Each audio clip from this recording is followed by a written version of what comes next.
time for Pitmaster and the Doc. Ready? Yes, sir.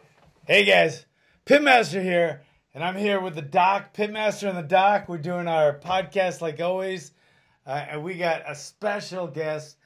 I've really liked this guy for a long time, and I'll tell you why once we get started.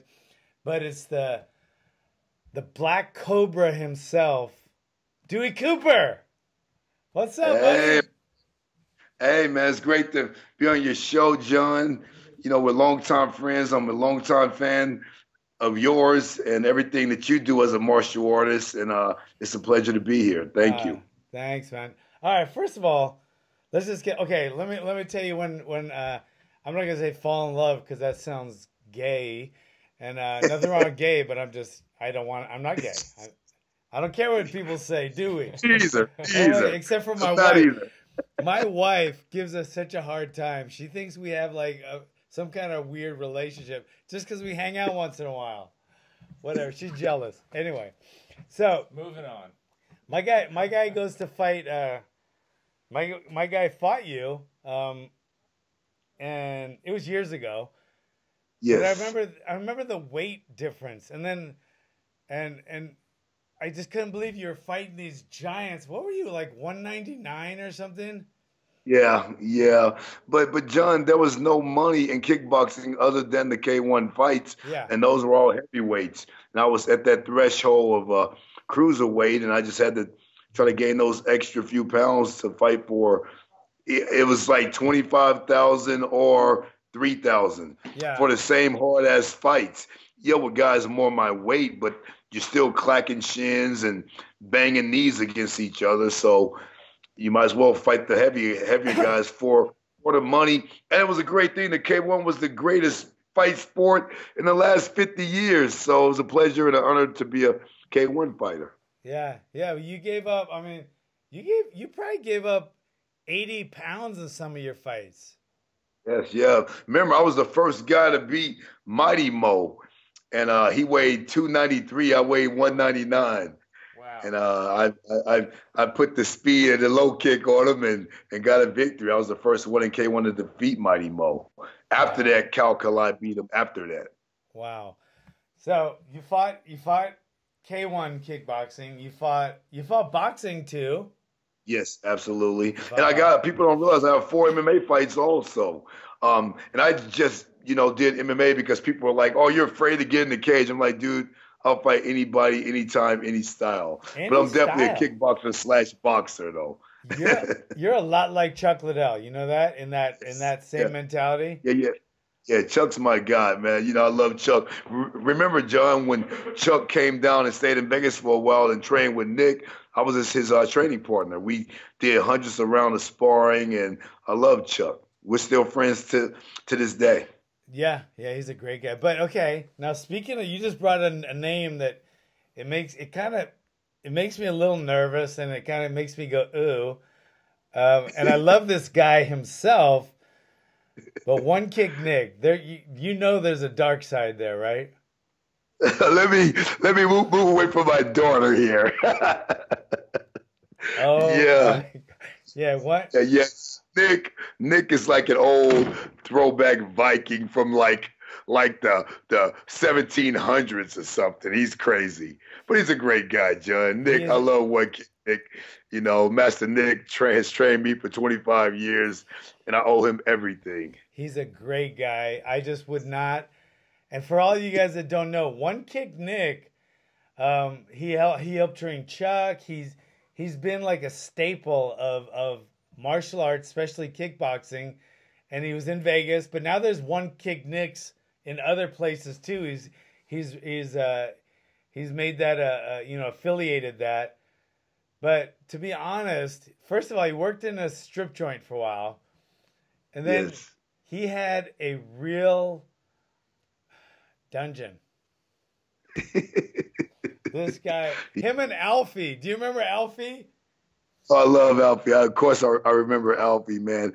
Alfie, we used to spar in women's lingerie under his Muay Thai shorts. Alfie's a complete nutcase. I love that guy. He's a lot like Antonio Banuelos. Oh my Yes. God, that's hilarious. So okay, so you Yes. started. When did you start in your martial arts journey? I started as a kid, in California. I trained at the Jet Center as a little kid.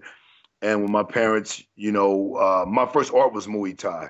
I started in what, 86, as a kid. Back then, the Jet Center was in North Hollywood over there, Laurel Canyon, somewhere. I was a kid, I wasn't driving. But yeah, I trained there. Peter Cunningham was there. I was his roommate. Oh, yeah, okay. We were Dennis roommates. Alexa. We fought together.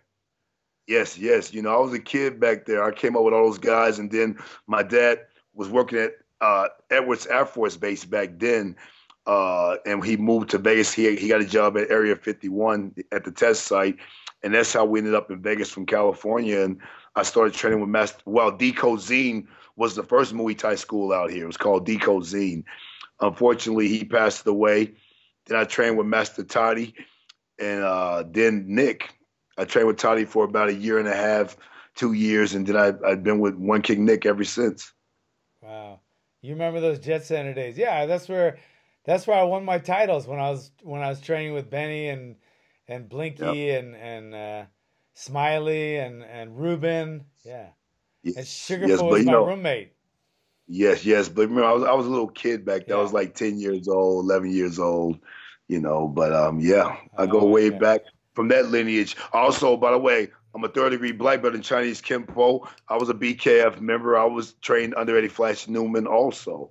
Wow. So I was doing Muay Thai and Chinese Kempo. So Of course, Cecil Peoples, all those guys are my guys. Ray Wizard, the whole BKF Karate Federation. what? I'm a disciple of those guys also. Wow. So okay? What about Alvin Prouder? Of course, I know Alvin. Alvin beat me in the finals, the Grandmaster finals of Cecil Peoples' first tournament. It was in Carson, California in the mid-'90s. I ended up squaring off with Alvin Prouder, and I actually beat him in the tournament. The point fighting stuff. I actually beat him, and they robbed me. I kicked him to the body, hit me with a reverse punch, and they gave him the point over me. And I actually would have won the fight, but they gave it to him because he was Alvin Prouder. I was just some young kid, fighting at the time. But Wow. uh, I wonder I what he's remember doing that. now. I'm not sure. I haven't heard from Alvin, but I talked to Eddie Flash Newman earlier last week. He's in Utah promoting boxing and kickboxing and MMA fights. So Eddie Flash Newman is doing well, and he was my instructor. Oh wow. Where was he out of? Oh, he was out of right there in South Central. He trained with Stephen at the time, Stephen Sanders, who's now Stephen Yeah. Muhammad. He was the original guys. He trained with Alvin Prouder and all of them. I can't believe you don't remember Eddie Newman, Eddie Flash Newman. No, I remember him. I do remember him. Yeah. Oh yeah. So Yeah. he left L.A. and ended up moving to Vegas also, and he opened up a gym in Vegas. And I was training with him. Because didn't he did something with Barbara? Yes. Yeah, I remember that. I actually me and Chuck went over and actually judged the kata division of one of their tournaments. Yes. Yeah, they wouldn't let me. I tried to join the BKF. For some reason, I didn't fit the requirements. Yeah, unfortunately, your hair wasn't curly enough. We'll just say it that way. So you did karate. You did karate, boxing, kickboxing, Muay Thai, and MMA. Yes. See? I fought at least over 100 karate tournaments. I was doing karate tournaments every other week. Wow. I fought in all the big tournaments all over California, all the big tournaments, even the Stan Witts or Getz tournaments here, all that point fighting stuff. Man, as a kid, that's all I did was fight. I loved fighting. It kept me out of trouble and kept me trying to be a positive person as much as I could in those times. So Alvin got shot, right? Yes. Yeah. Yes. All right. So went through all that. Now you did all that, so you were successful, very successful in all of that. Now comes Dewey Cooper, the trainer. Yes. And boom, right off the bat, man, because you haven't been training guys that long, and now all of a sudden you got one of the hottest prospects in the whole MMA world, the UFC, in Kevin Lee. Yes. Yes, yes. Well, I've been blessed. A lot of people don't realize during my K1 fighting days, I was already training fighters. Uh, I trained at the time a female boxer who you guys will recognize the name because she was on the Ultimate Fighter and got to the finals. Jessica Rakoczy was my boxer. I trained her from year 2000 all the way until 2014 when she stopped boxing and went into MMA. And she was on the Ultimate Fighter series that had Ronda and Misha Tate as the coaches, and Jessica fought in the finals against the Venezuelan Vixen, and we lost that fight in the finals. Huh. But Jessica was the boxer who, she beat Raquel Pennington, the girl who's getting ready to fight Amanda Yeah. Nunes. Jessica beat her on the show to get to the finals. Wow. Uh, so, Jessica won 5 world titles in boxing. So she was my first professional champion that I ever trained. And from there, I trained several guys. I was War Machine's coach. When War Machine, the one who's locked up right now, when he turned pro in MMA, I was his coach. Uh, he had his pro debut in Mexico.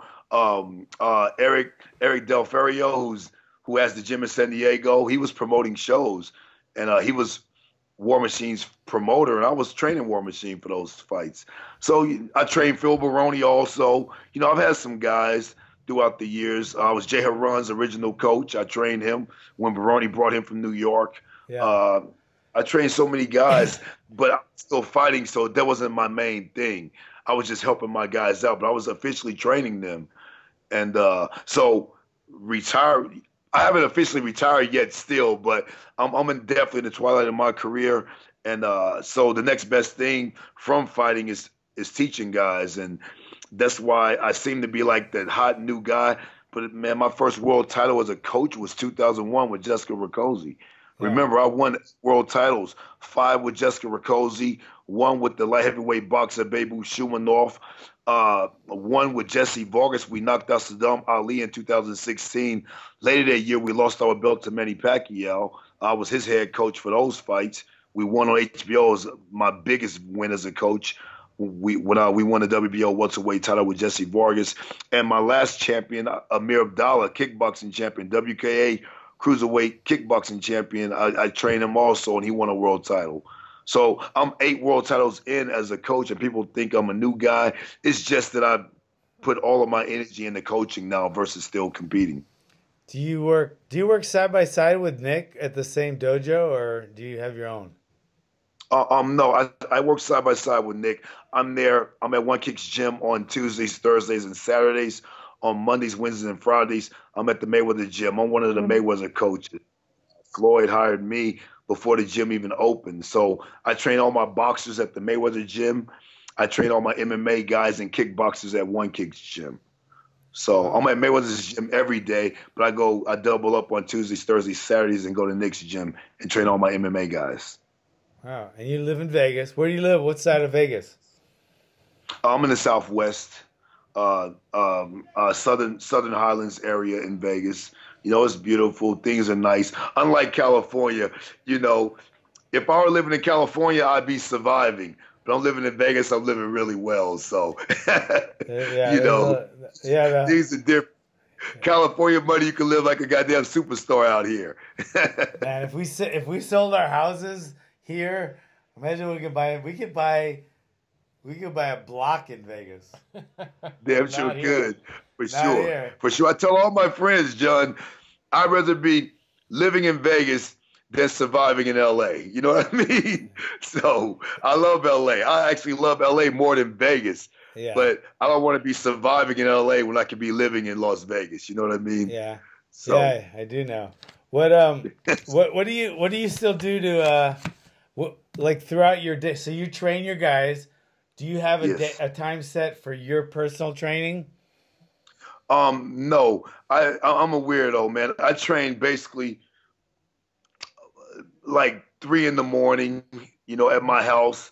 I have a full gym at my house, heavy bags, all the weightlifting equipment, treadmills, stair stepper, Smith machine, matted floors. I have a whole facility in my house. I call it the Cobra Chamber, and I train here normally because I'm just too burnt out from training guys. I got 15 pro fighters, and I train them literally all day, Monday through Saturday. So I'll come home, I'll sleep from like 11 o'clock till like 2 in the morning. I wake up and then I train. And if I'm tired, I'll go back to sleep. If not, I just chill and watch, all the sports shows in the morning on ESPN, and then I start my day.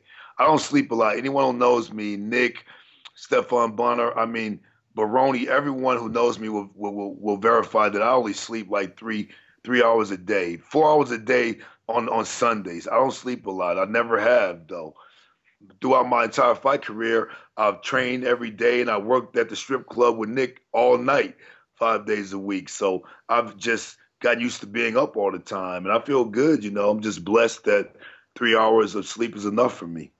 Yeah, that's pretty unusual. Yeah, that's pretty unusual, but it's good. Most people running on that kind of sleep are chronically tired.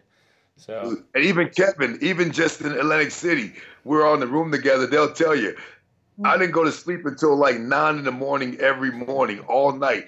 I just laid there and they're all sleeping, and I was sleeping from like 9 to 11. We get up and have breakfast, and they were just, Kevin's used to it, but they're like, man, Coach really doesn't sleep. I'm just not tired, especially being out there. We only trained a little bit the week of the fight. Normally I'm training at least 6, 7 straight hours hard with the guys. So just being there with Kevin doing a 20-minute workout, dude, I had so much energy I couldn't fucking sleep at all. Wait, how's your shoulders with mitts? You do mainly mitts or pads? Well, I do them both. My shoulders are good. The whole secret, John, and remember, I'm 43 years old. I've been holding pads for people since 1999. You've done it a lot longer than me, but I learned the secret is you still got to lift some weights. Not heavy. I do 3 sets, 15. I'll do 3 different exercises, 3 sets, supersetting them, 15 reps. And it just keeps my body strong enough to maintain the rigorous pounding it takes. And remember, I had big guys like Francis Ngannou and Big Country punching on me, and no problems at all.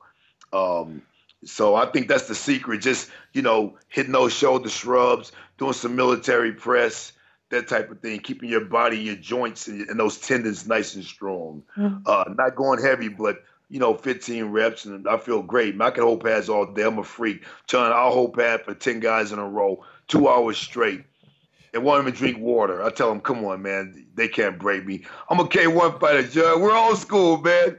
We can't let these young guys break us. So who hit harder, Zingano? Wait, what did you say? What's the Francis guy's last name? Ngannou. Ngannou. Okay, who hits harder, him or Big Country, or then comparative? If you compare the weight, Kevin Lee. Who do you think hits the hardest?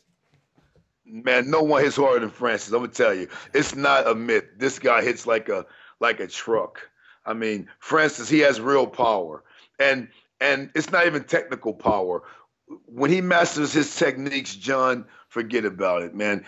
I've held pads for a really popular heavyweight prospect named Jarrell Miller. He's right there in the contention to fight, Wilder and Joshua and all these guys. And Francis is punching harder than him. And these are heavyweight world-class boxers. He has power. Delivering it, that's all about experience and timing and all of that. But pound for pound, punch for punch, he is harder than anyone that I've held pads for, man. He's got stupid power. Stupid. And okay. Has anyone ever missed and hit you instead? Everyone has. Francis punched me in my face like twice accidentally. Kevin has done it several times. I'm going to put a video up on Instagram and Twitter and all that tonight of Kevin punching me in the face just Saturday, warming up for the fucking fight. Oh my! You have a video of that? I got to see that. His manager was, his agent was videoing us warm up, and he punched the shit out of me. But Kevin punches me all the time when we warm up for fights. So I laugh and say, yeah, now I know he's ready. So, it's a good thing. But you'll see, he punched me hard, but my defense is so good, I kind of roll with it. So it was no problem. But yeah, I've been hit by everyone. All my fighters has punched me or kicked me at least once for sure. It's not just me. Thank God. Yeah. That's one of the dangers.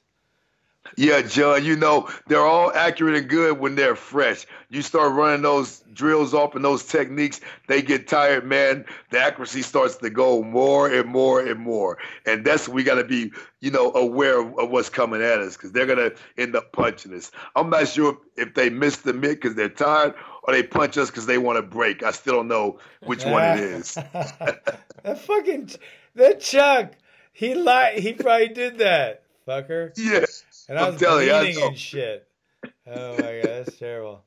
So let's talk about this last fight. Kevin Lee. Kevin Lee is he's a lot like you, man. He's a lot like you. But anyway, he mauled what's his name? Barboza. Yeah. Edson Barboza. He mauled him worse than Khabib did. I mean, he mauled him standing as well. That was, I mean, except for that one little kick thing, which everybody that's like the soundbite on everything now. And we love that. Know why? Because we'd be very sad if that would have been a knockout and we lost, but we still won. Exactly. We finished that same round. That shows even more. We love it. We love it. Kevin loves it. He's laughing about it. He thinks it's so cool. Because at the end of the day, after that kick, he dug deep and found a way to win by stopping the guy. So people can laugh and all the stuff they want. That shows intestinal fortitude. That shows that real warrior. That shows something we can't train. No. It shows a guy who has the determination, desire to win.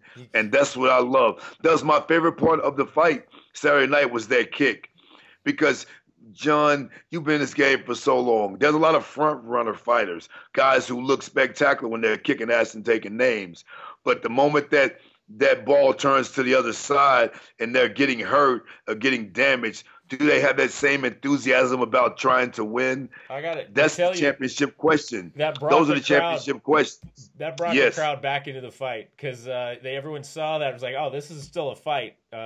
So how did you guys prepare for Barboza? What'd you do differently for him? Because it seemed like he had him pretty controlled except that one time, through pretty much the whole fight. Well, we did a few things differently. First of all, Robert Fowler's passed away. Robert and I were partners. He was the ground guy. I was the striking guy. So Robert and I would devise a plan, and we work in unison to make sure Kevin was ready.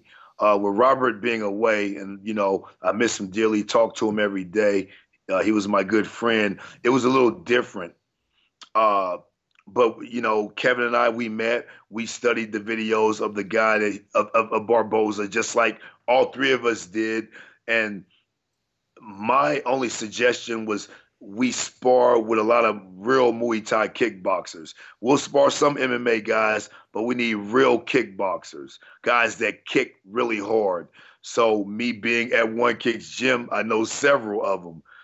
So we brought in a guy, Joshua Shepard. We call him TNT. Really strong, explosive guy. He was the perfect look for Barboza. And we also brought in ex-UFC fighter Anthony Njokuani. He's a Muay Thai champion. He fought in the UFC. He fought for several other MMA companies. And he fought Barboza, actually, and had the fight won and got hit with the same spin kick that Kevin got caught with 1 second on the clock. And that turned the fight over to Barboza in their fight.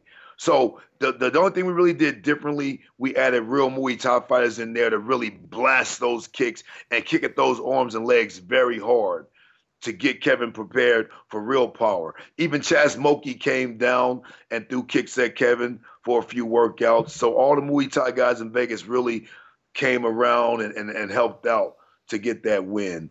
I knew in my mind we needed hard kickers. No disrespect to the MMA guys, but they do not turn those shins over like Muay Thai champions do. And the way guys were blasting Kevin in the arms in training was perfect for Barboza. If you notice this fight with Kevin versus other fights, he normally blocks kicks with his arms out a little bit, and that could be dangerous. You could injure your arm. This time his arms were very tight against his body like a shield, and that's why he was able to nullify Barbosa's kicks. So that's all we did differently. Brought in some Muay Thai champions to really throw hard kicks at him, chop at his legs, and get him prepared for what Barbosa does, and it ended up being the correct call. Yeah, it was definitely. Who's your ground guy now? Did you? Yeah. He's working with some guys at Couture's gym. He has a guy, Montel, young guy. He actually fought the same night Kevin fought. That's why he wasn't in the corner. And we had Eric, the manager at Couture's gym. He's a wrestler / ground guy, knows his stuff. So he also helped out. Huh. So Couture's gym, they got a bunch of great wrestlers and a great jiu-jitsu program over there, as well as a great MMA program. So that stayed the same. He always worked over there for his ground. It was just bringing in some different elements on the striking, sparring to get Kevin ready. Huh. What do you think about the whole? There's so many guys now that just aren't blocking leg kicks, and it's like changing the direction of so many fights. And it's like, I know you can't ever block every kick, obviously, just like you can't block every punch. But it seems like some guys just like, it's like they almost refuse to check a leg kick, and it's like some of these guys have like Muay Thai trainers that are their main trainers. Like. A couple of them, I don't want to name them, but there's a couple of guys that their main trainers are Muay Thai. Some of their main trainers are Thai guys, and it's like when they fight, they're always getting the shit kicked out of their legs. It's like they refuse. It's like somebody refusing to parry a jab. It's just they refuse to, and it's like, do they know how it feels? You know how it feels. Forget the next day, the day after that.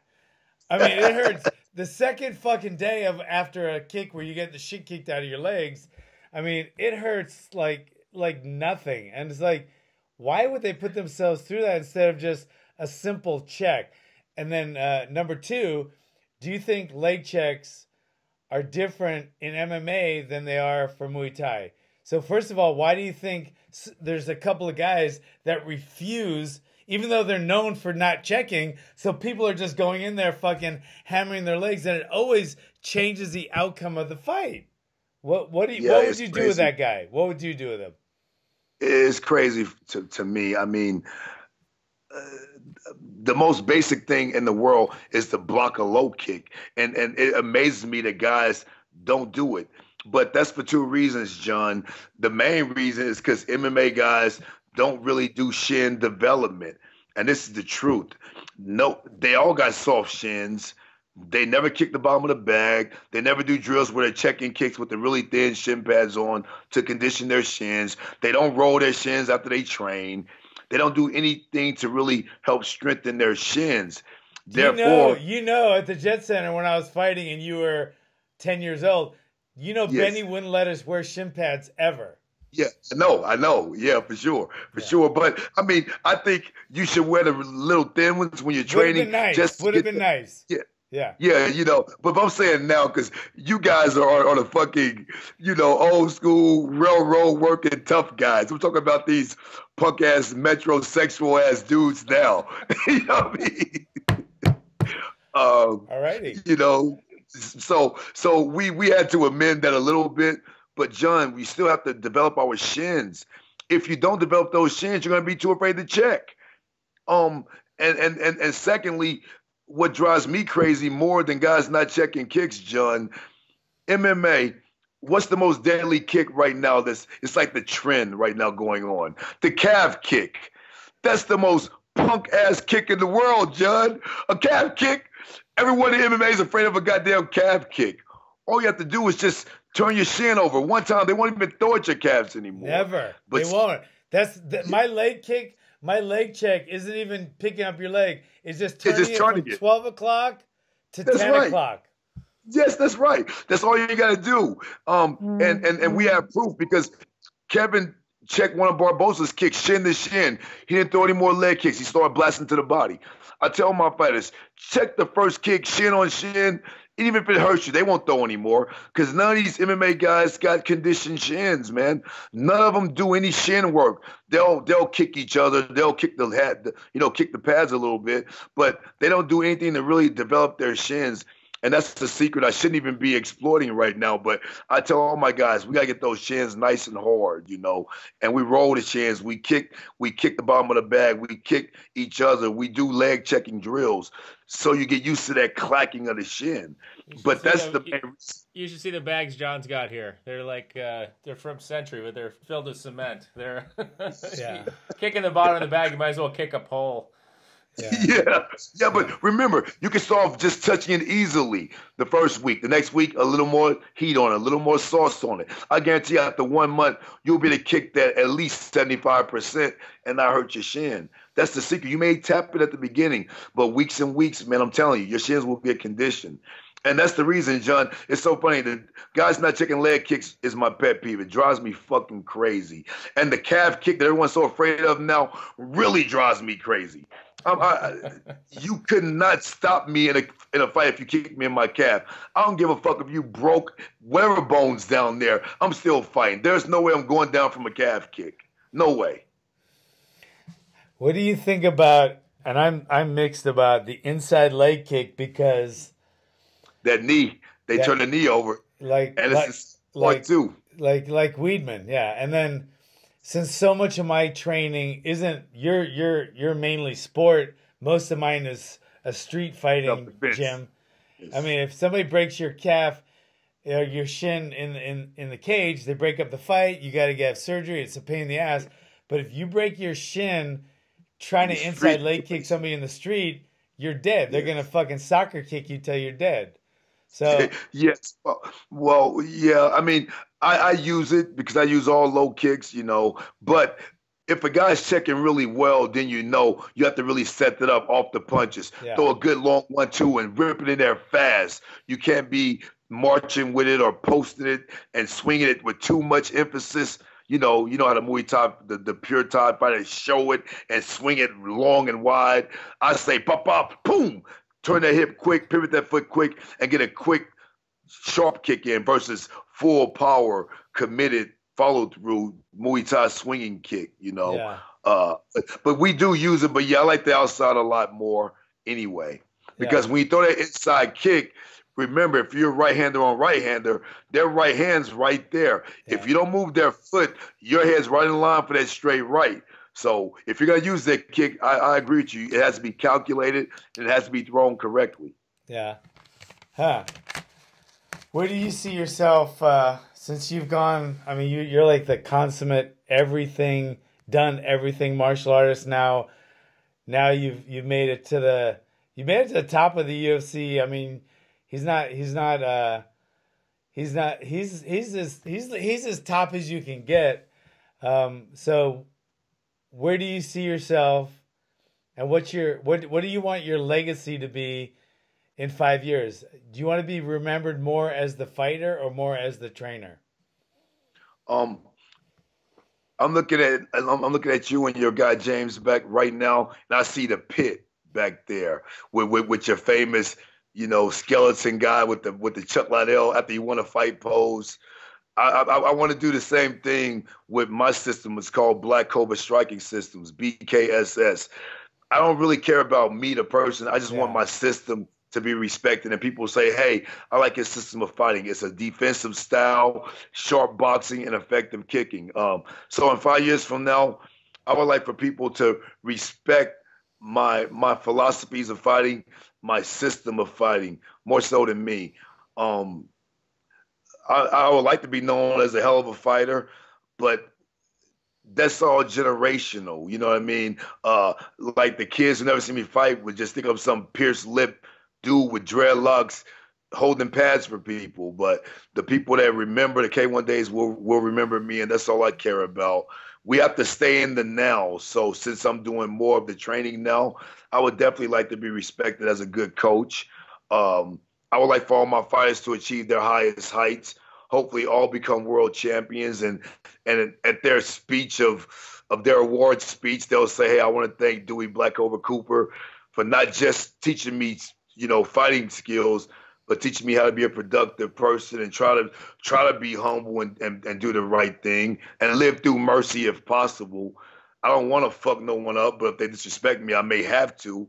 But, we always try to live through the creed of mercy and show empathy and compassion to people. So I would like my philosophies and my writings. I write a lot of poetry. I write a lot of positive affirmations. I would like for that to be remembered because these are the philosophies that last longer than us. Bruce Lee's been gone a long time, but everyone recites his philosophies all the time. And I like to have that type of legacy. You know what I mean? That would be really cool to me. The people who knows fighting will remember that I was a fighter, and the fly-by-night fan, I don't care if they remember or not anyway. So the BKSS system is what I like to be known or notarized in the next 5 years. And that's not just in the mixed martial arts world, that's in the kickboxing world and in the boxing world also. Wow. So what do you to make that happen, what steps are you going to take? Are you going to open your own gym soon?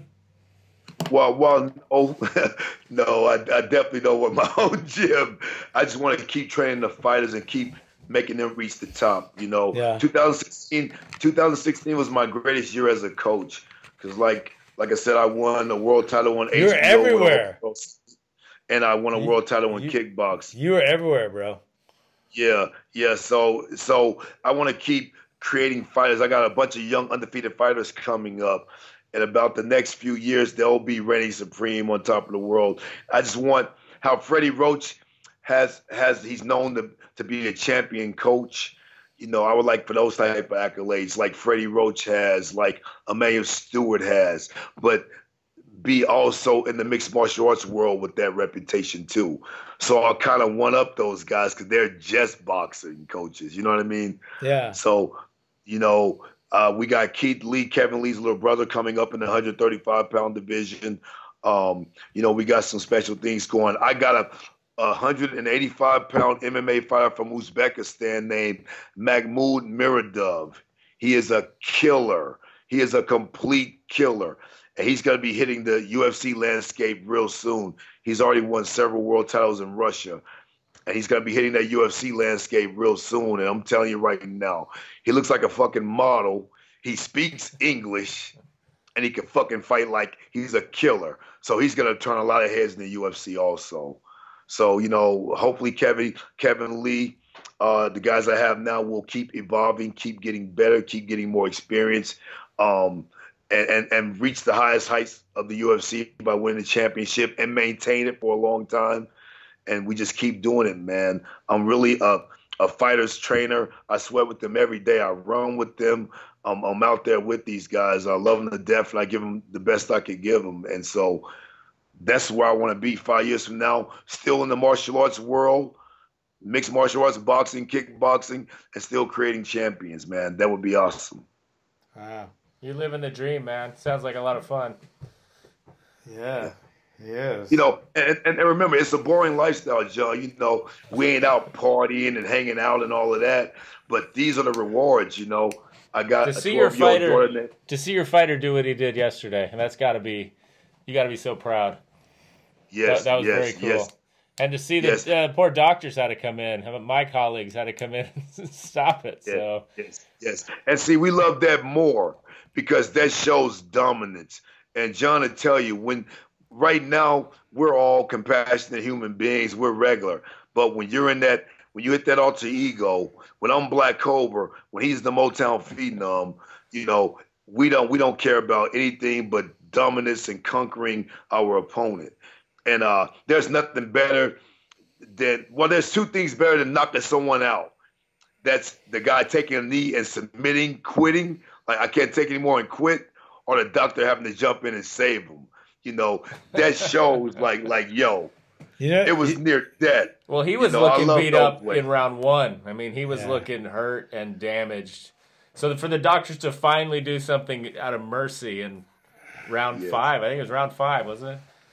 It was round 5. And see, if I could be blatantly honest, as a fighter, by the way, I'm ecstatic it happened. But if I were Barboza, I would be so mad, like, dude, I could have went another minute and a half, you know? God damn it, you stopped me now. You should have stopped it 2 rounds ago. Yeah, you know if you're going to I mean? stop the beating, stop it in round 1. Yeah. I went through all this beating, and now you stop it? What the fuck? Let me finish the fight. Was he arguing about it? Definitely not, because he knew that he wasn't going to finish the fight anyway. But I'm just saying, as a fighter, if I were Barboza, I'd have been like, just let me take this beating for another minute and a half, because you let me get beat up for 23 minutes now. He didn't have a lot. He didn't have quit in him. That guy, he took it. He had no quit. Yeah, definitely. So give me the liberation of finishing the fight at least. You know what I mean? Poor guy. but it was the right decision. His eye was completely closed. He was cut. He was beaten very bad.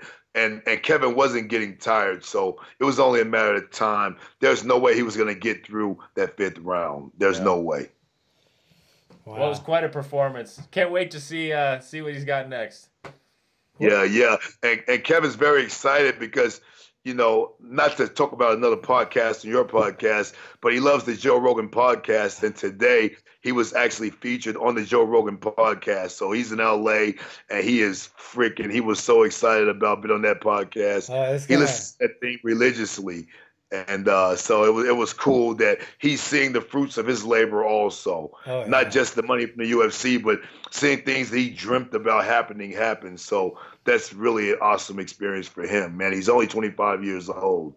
Came from the hood in Detroit, and he's really making his life totally different and better now. Yeah, I was on the podcast, and it bumps everything up. Yeah. You're gonna be on it too. Yeah, you know, I know Joe Rogan from the K1 days. He's an awesome guy. You know, cool. You know, I'm not really,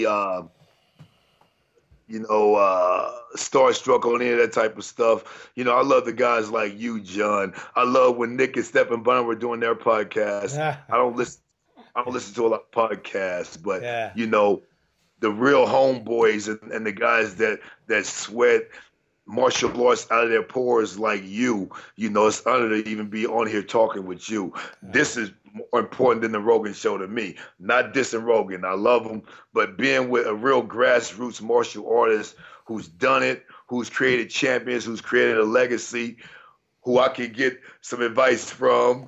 We talk on Facebook. This is rewarding for me. You know what I mean? I don't care about the popularity and all that shit. Tell people that all the time. I care about the team that I have in front of me, them being successful and them winning and them feeling like I helped them improve themselves. Those are the things that I care about more than any of this glamour and glitz shit, because I've already been there and done that, man.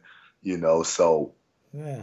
That is true. I mean, because you don't look like that guy. You look like, you look more like the guy that's more out there, but when you think about it, you're more the guy that's just pushing your guys. Yeah, and remember, man, I don't drink, I don't smoke, I don't do any of that, dude. These guys are taking shots, celebrating their win. I'm like, dude, give me a pineapple juice or a cranberry. But you know, remember those days with me out there? Of course, John. I learned from all you guys, man. You know, we are the leaders, you know, and these guys are young, having their fun, but it's in their mind, they're cataloging this and they're remembering, like, man, Coach is really mentally strong. He's fucking awesome. Nothing breaks him mentally, and peer pressure and all that shit is part of that. We can't lead if we got all these weird vices and shit too. You know what I mean? Yeah. So you know, it's awesome, man. It's awesome. Who do you live with? It's just me, my daughter's here, and my nephew David. So yeah, I got my own house.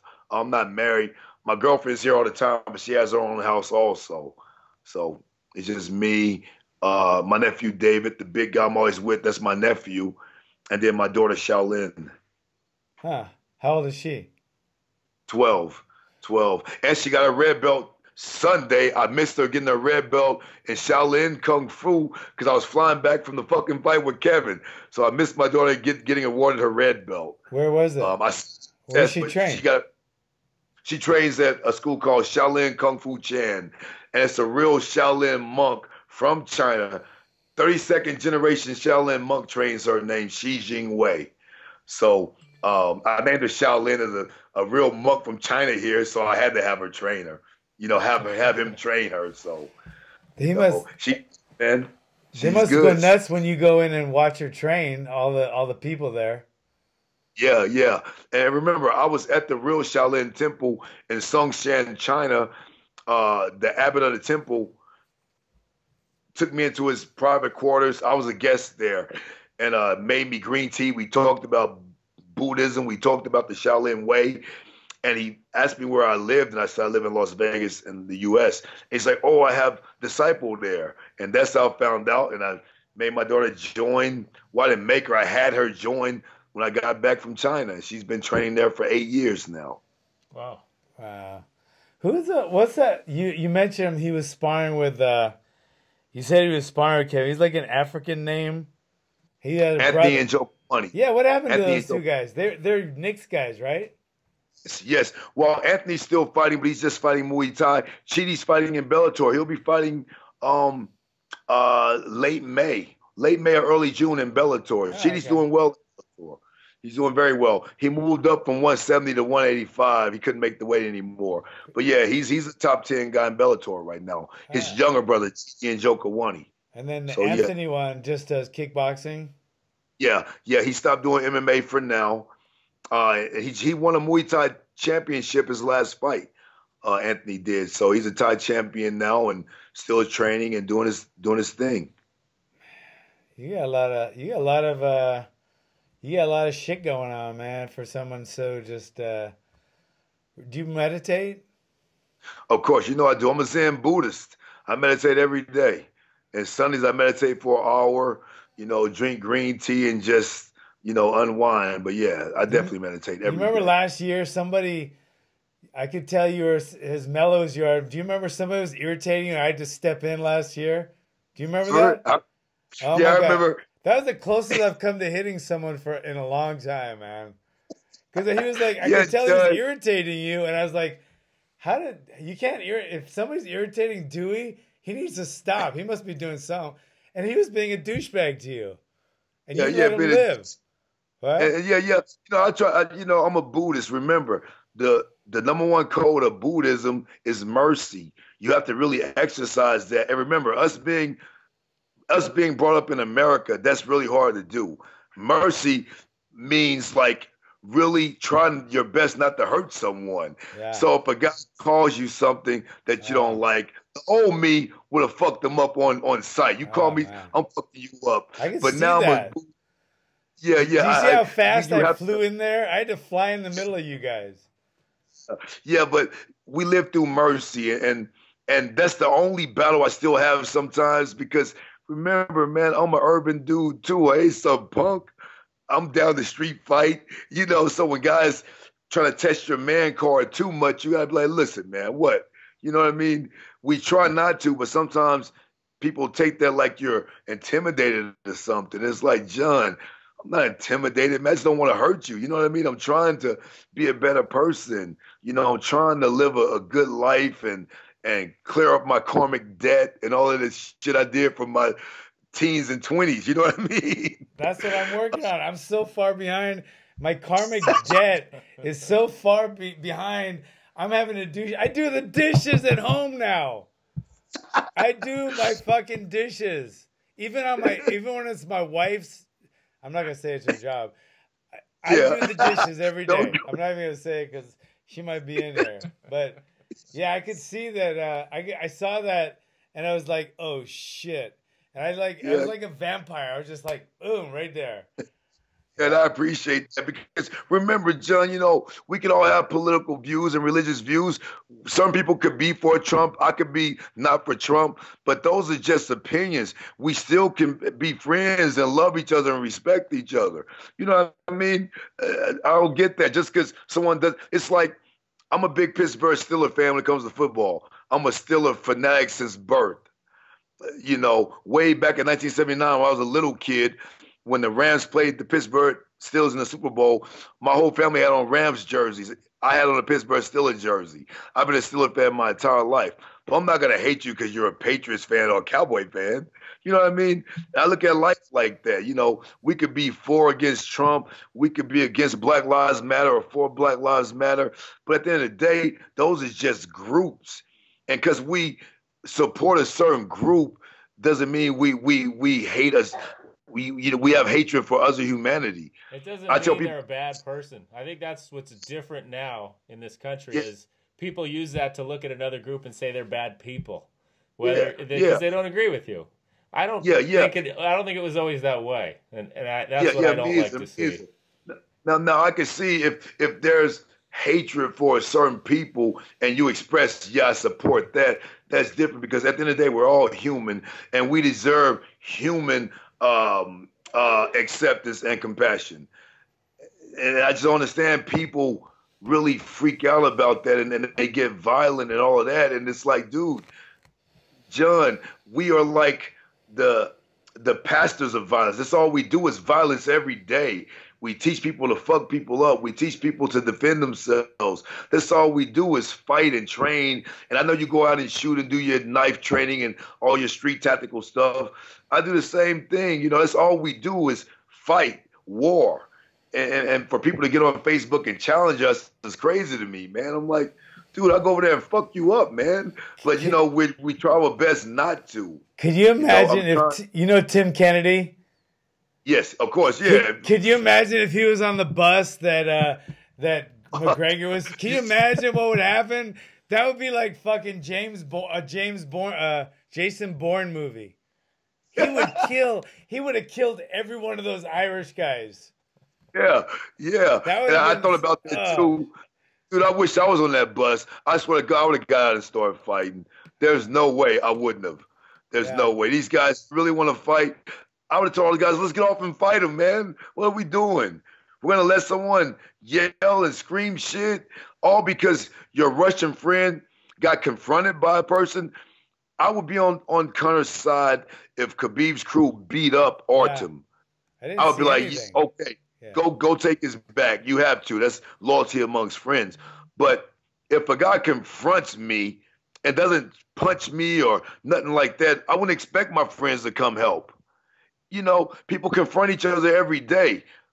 You know, Artem's Russian, Khabib's from Dagestan, speaks Russian. He felt bad or felt weird because Artem was saying bad things about him. So Khabib approached him like, hey, we're Russian, brother. Why you dissing me? And whatever happened. There's nothing to cause a riot about. A man seen another man and he wanted to have words with him. That's all it was. It was words. You know, so for Conor to overreact like that, it was crazy to me. You know, no one beat up Artem. No one jumped Artem. Had they jumped him, I would say, well, I'm on Conor's side. I give him credit. He's awesome because he has way too much to lose to do that dumb shit. But he put his friend value over what he could lose. So I would respect that. But to jump on a plane and go try to hurt someone because your friend got confronted is stupid to me, man. It's crazy. Well, I think the fact that he put other people on that bus at risk for serious injury was even worse. Yeah, for sure. Definitely very careless. But, you know, there's no way I could be on a bus, someone throws something on a bus, and I get cut and me not do anything about it. The Buddhism goes out the window. Fuck that. I can't be disrespected like that. You know, and then I would feel bad about it later, but I would have had to react because I wouldn't have been able to look myself in the mirror. I don't care, man. Beat me down, jump me 10 guys, whatever. I would have knocked out several of those guys before I got subdued or whatever, for sure. So I'm just happy it wasn't the April 21st show and it didn't happen on the bus that we were on. Oh my God. On Saturday night because we would have got out fighting for sure. I can't imagine you and Kevin Lee on that bus. Holy shit. About it, we'd have got out fighting for sure. Oh my God. There's no way. You, Kevin Lee, and Tim Kennedy on that bus. Believe in those guys. Oh man, they'd be dead. They would be dead Irishmen right now. Oh man, we gotta get going. You Hey, know, I got love for the Irish guys, man. I got so many friends that are Irish. Remember, my grandfather was half Irish. Dewey Cooper was a popular name in Ireland and Scotland in the 1800s. I'm cursed with the goddamn with an Irish descendant name. So you know what I mean. Dewey I got Cooper. love You don't look for like a Irish Dewey guys. Cooper. The only thing I hated about myself was my name my whole life. I mean, I feel like I'm blessed in every other department, but my name, that's probably why I'm a fucking fighter. Dewey. I fought so many times as a kid over my fucking name. You wouldn't believe it. So deep down inside, I really hate my name, but my dad told me before he passed away, if you ever change your name, I'll fucking disown you. He told me that on my 18th birthday because I was actually going to change my name. He said, if you change your name, I'll fucking disown you. I named you after my father, and it's disrespect to our family and our name if you change your name. I wanted to, but I didn't. So, Well, okay, what would you change it to? something more ancestral, like, I had a few names, but I like names like back then I wanted a name like Malachite or Messiah or something like this. I wanted like an African sounding name, something strong. You know, Elijah one. Names like that. But oh well, I'm stuck with Dewey Cooper, so I learned how to accept it and live with it. I don't think too many people give you a hard time about that anymore, do they now? Not anymore. Thank goodness. Well, we got to rush out, man. Man, we got to have this guy again. That was awesome. That was fantastic, man. Yeah, we got to go do class right now, actually. But, man, I want to appreciate this. This is unbelievable. This is great. It was awesome talking to you. Yeah. Appreciate you being on the show. Thank you, John. Deaf brother. Thank you for having me. Like I said, it's an honor, man. Thank you. We're martial arts brothers, man. We're united forever. You ever need something, I'm here. Anytime, brother. We're gonna call you again. Believe me, this was unbelievable. If we didn't have to go, our class starts at 6:15. Actually, Yes. that's how much we love doing this. Thank you, brother. Right on. Thanks, right Dewey. on. Thank you. Nice meeting you. Nice to meet Later. you. Thank you.